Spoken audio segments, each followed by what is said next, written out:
El día de hoy vamos a mirar lo que es la tradición oral. Entonces ya sabemos que la tradición oral es aquellas historias que van de generación en generación, ¿cierto?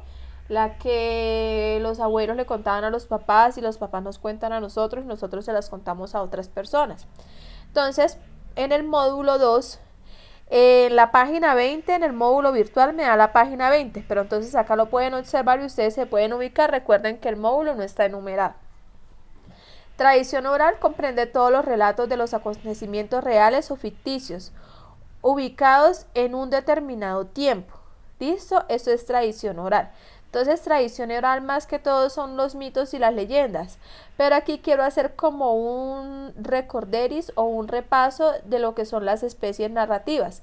Entonces, esas especies narrativas son cuento, novela, leyenda, fábula, mito, crónica, biografía, etc. Entonces, vamos a iniciar por el cuento. El cuento es narrar, ¿cierto? Contar es igual a narrar. Entonces, el cuento es un relato menos extenso que la novela y de menor complejidad, con unos personajes más simples. Ese puede ser real o puede ser ficticio. Contiene en su estructura un inicio, un nudo y un desenlace. Entonces, el cuentos tradicionales, Caperucita Roja, Los Tres Cerditos, Pulgarcito, Blancanieves, bueno, así sucesivamente.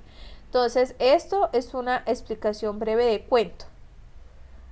De ahí me voy a la novela. Me dice que la novela es un libro que construye mundos imaginarios y que es más complejo que el cuento y mucho más extenso, donde sus personajes son más elaborados. ¿Por qué sus personajes son más elaborados? Porque empieza como a hablar de la vida de los personajes o a describirlos o a mostrarlos en sus facetas físicas y psicológicas, lo que no sucede en los cuentos. La novela me construye un mundo imaginario, pero también me plantea un mundo real. Entonces aquí existen esos dos paralelos en la novela, lo mismo que el cuento, imaginario y real, pero es más complejo que el cuento. Ejemplos de novela: Crónicas de una muerte anunciada, El Quijote de la Mancha,